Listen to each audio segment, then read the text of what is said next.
Jean-Paul Marie, où est l'Aquarius en ce moment? Et puis si on fait un petit bilan, 6 mois après son premier départ, combien de sauvetages ont été effectués par le bateau?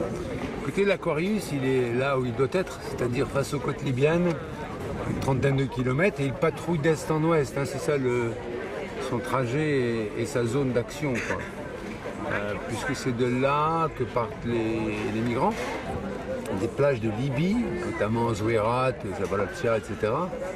Et on est donc en dehors, le bateau est en dehors des eaux territoriales libyennes, pour des raisons claires, et il patrouille comme ça, et dès qu'il y a un zodiac, ce qu'on appelle un zodiac, hein, qui est en fait, ce sont des boudins de plastique reliés entre eux, il récupère les personnes avant que la chose coule, parce qu'elle ne tient pas, et en espérant qu'on n'arrive pas trop tard.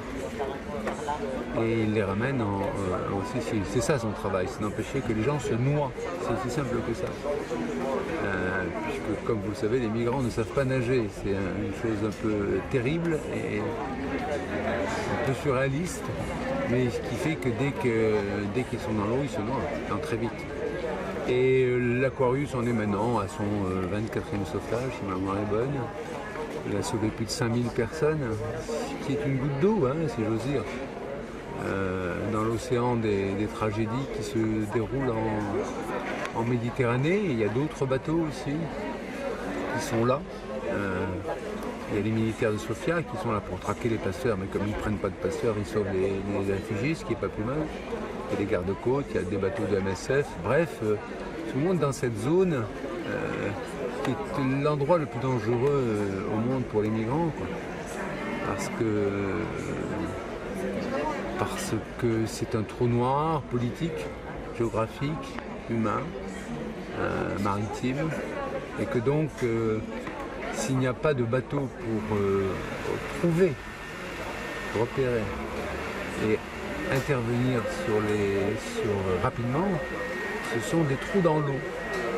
Et c'est ça qui m'a toujours impressionné dans ces opérations, c'est que c'est un peu saugrenu de dire ça, mais c'est moins les zodiacs, les embarcations en plastique qu'on récupère in extremis que tous ceux qu'on n'a pas vus. Là, les gens disent sauver les réfugiés, c'est encourager les passeurs et les migrants à passer. Non, les migrants passent. La seule différence, c'est que si on n'est pas là, ils se noient. Donc, si vous voulez, je pensais souvent sur le bateau, j'y pense encore, à ces embarcations qu'on signale et puis dont on n'a plus de nouvelles. Et on arrive sur les lieux, on ne voit rien. Mais on ne voit rien parce que un quart d'heure plus tôt, il y avait un Zodiac là, avec 120, 130, 140 personnes, hommes, femmes et enfants.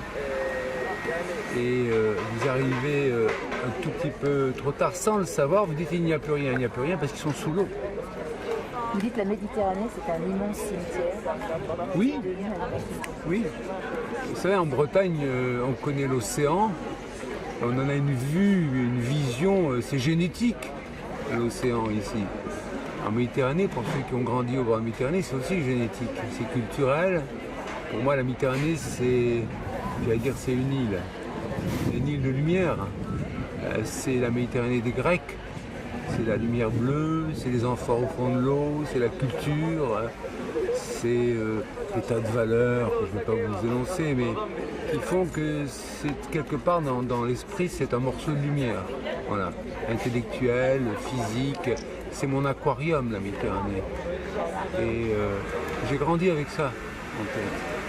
Et aujourd'hui, cet aquarium, au fond, il y a des gens qui sont sur le dos, qui flottent dans la vase et qui regardent les yeux grands ouverts passer comme ça au-dessus d'eux les bateaux qui devaient les emmener en Europe. Quand vous avez, maintenant on parle de 30, 40 000, ce sont des estimations tout ça. Assez précises, en tout cas c'est ce qu'on a recensé. Quand vous savez qu'il y a 30, 40 000 corps au fond de l'eau, oui c'est un immense cimetière, comment l'appeler autrement. Vous avez assisté au premier sauvetage de l'Aquarius. Est-ce que, comme dit le photographe dans votre documentaire, c'est un moment qui restera... C'était votre premier sauvetage de réfugiés en mer? C'était mon premier sauvetage de réfugiés en mer, oui. Moi, j'ai été... Bon, je connais un peu les migrants, je connais un peu leur tragédie, puisque j'ai écrit un livre là-dessus qui s'appelle « Les bateaux-ivres, l'Odyssée des migrants en Méditerranée ». Donc, tous ces gens-là m'avaient longuement raconté tout cela. Donc, je n'ai pas été surpris par l'horreur, qui a terrassé certains d'entre nous, hein, à juste titre d'ailleurs. Parce que quand vous sortez un migrant de l'eau et que vous croisez son regard, vous croisez le regard de quelqu'un qui est en train de mourir, ou qui est déjà mort intérieurement, ou qui allait mourir. Donc cette confrontation avec le néant de la mort, avec le réel de la mort, est quelque chose de très difficile. Donc évidemment, ça marque très fortement. Moi, j'ai été frappé par des choses auxquelles je ne m'attendais pas, évidemment. C'est-à-dire la rapidité avec laquelle ces gens étaient en train d'être détruits. Ces gens qui avaient pris le bateau, enfin ce Zodiac, vers minuit, 3 h du matin, on les récupérait à 7, 8 h, 9 h, 10 h du matin. Et déjà, leur navire, leur Zodiac est en train de couler. Il y a un sauvetage tragique, on le voit dans le film, où on voit que le Zodiac s'est cassé en deux. Le Zodiac, canot. Ce sont les jouets de plage, hein, que vous ne laisseriez pas naviguer ici à 300 mètres des côtes. Mais qui font 20 mètres, 25, 30 mètres de long, avec 150 personnes à bord. Au fond, il y a un plancher qui a été cloué, avec des vis qui sortent. On ne peut pas s'asseoir, on ne peut pas se mettre... Bon, ouais. Et le plancher s'était cassé, évidemment. Le moteur est en panne, évidemment. Au bout de quelques heures, les gens étaient déshydratés, ils étaient affamés. Parce que souvent, avant de partir, on ne donne pas manger. Ils avaient le mal de mer, ils étaient totalement paniqués. La mer, pour ces gens-là, c'est ça aussi qui m'a frappé. La mer, pour ces gens-là, c'est quelque chose, c'est un monde totalement inconnu. Ils n'ont jamais vu la mer. Quelqu'un a dit, un réfugié a dit, quand j'ai vu la mer, j'ai cru que c'était le ciel qui s'était couché sur la terre.